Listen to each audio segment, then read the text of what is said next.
আসসালামু আলাইকুম। দেশ বা দেশের বাইরের থেকে যারা যেখান থেকে আমার এই বিনোদনটি দেখতেছেন তাদের সবাইকে জানাই অনেক অনেক প্রীতি ও শুভেচ্ছা। আশা করি সকলে ভালো আছেন এবং সুস্থ আছেন। আজকে আপনাদের সামনে যে বিষয়টি নিয়ে কথা বলব সেই বিষয়টি হচ্ছে যে খামারি ভাই বোনেরা রেডি পুলেট মুরগি সংগ্রহ করে এবং ভালো মুরগি সংগ্রহ করতে চাচ্ছেন তাদের জন্য খুবই গুরুত্বপূর্ণ ভিডিও, তাই আপনারা ভিডিওটা না টেনে পুরো ভিডিওটা দেখবেন এবং চ্যানেলটাকে সাবস্ক্রাইব করে বেল আইকনটি অল করে সাথেই থাকবেন এরকম নিত্য নতুন ভিডিও পাওয়ার জন্য। তাই আমার মূলত ভিডিও ছাড়ার মূল উদ্দেশ্য হচ্ছে আপনারা যাতে ভালো মুরগি সংগ্রহ করতে পারেন এবং ভালোভাবে খামার পরিচালনা করতে পারেন। আমার মূল টার্গেট হচ্ছে এটা, আপনারা ভালোভাবে ব্যবসা পরিচালনা করেন।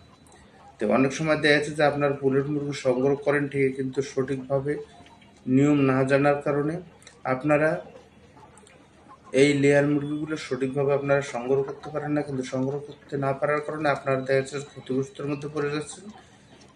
আর এই ক্ষতিগ্রস্তের মধ্যে পড়ার পরে দেখা যাচ্ছে যে আপনাদের লেয়ার মুরগি পালনের দিকে আগ্রহ এবং যে একটা উৎসাহ ছিল এই উৎসাহটা আপনাদের আর থাকে না। তাই আমি বলতেছি আপনারা আমার এই ভিডিওগুলো দেখেন এবং সঠিকভাবে লেয়ার পুলেট মুরগি সংগ্রহ করেন, আপনারা লাভবান হবেন 100%।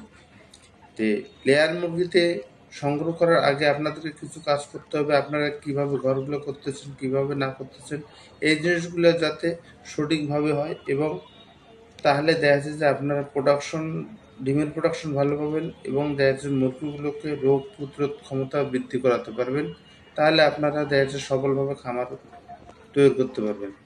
তাই আমি বলতেছি আপনারা অবশ্যই দেখা যাচ্ছে যে লেয়ার মুরগি সংগ্রহ করার আগে খামারে যাবেন এবং সঠিকভাবে সে খামার পরিদর্শন করার পরে সঠিক মুরগি ডিমের জন্য উপযুক্ত কিনা এই জিনিসটা আপনাদেরকে অবশ্যই সঠিকভাবে জাস্টিফাই করতে হবে এবং কোন কোম্পানির থেকে এই বাচ্চাগুলো নিয়ে আসা আছে এবং ওই বাচ্চাগুলো সঠিকভাবে দেওয়া আছে, লাইটিং থেকে শুরু করে ওষুধ থেকে শুরু করে ভ্যাকসিন পরিপূর্ণতা আছে কিনা এই জিনিসগুলো আপনাদেরকে খুবই গুরুত্ব সহকারে দেওয়া আছে যে দেখতে হবে।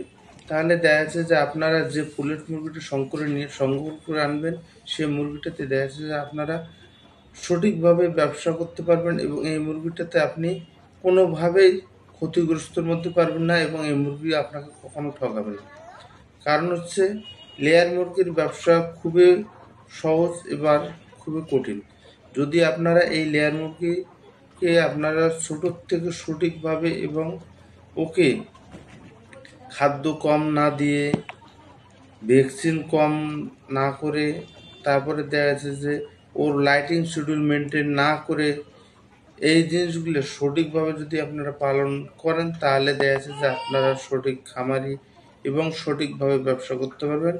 আর যদি কেউ এই লেয়ার মুরগিতে কোনো রকম চালাকি করেন, দেখা যাচ্ছে যে আমি খাদ্য কম দিতেছি, তারপরে দেখা যাচ্ছে যে ভ্যাকসিন কিছু করতেছি না, তারপরে দেখা যাচ্ছে লাইটিং শিডিউল আমি মানতেছি না, লাইটিং জ্বালাই রাখতেছি, এক্ষেত্রে দেখা যাচ্ছে খাদ্য সবসময় দিতেছি, লেয়ার মুরগি ছোট বড় হয়ে গেছে, ভাই সেক্ষেত্রে আপনি কখনোই ব্যবসা করতে পারবেন না।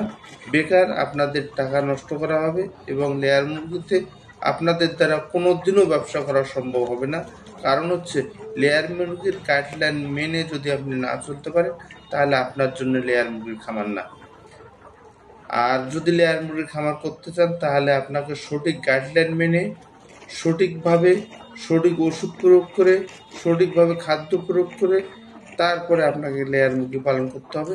তাহলে আপনি 100% সাকসেস হবেন এবং আমি এক কলমে লিখে দিতে পারি যে আপনি সাকসেস হবেন। আর যদি আপনার মনের মধ্যে কোনো রকম চালাকি থাকে যে আমি খাদ্য কম দেব, ভ্যাকসিন একটা করবো আর একটা করবো না, তাহলে ভাই আপনার জন্য খামার না, আপনি খামার করতে চাইেন না, বেকার টাকা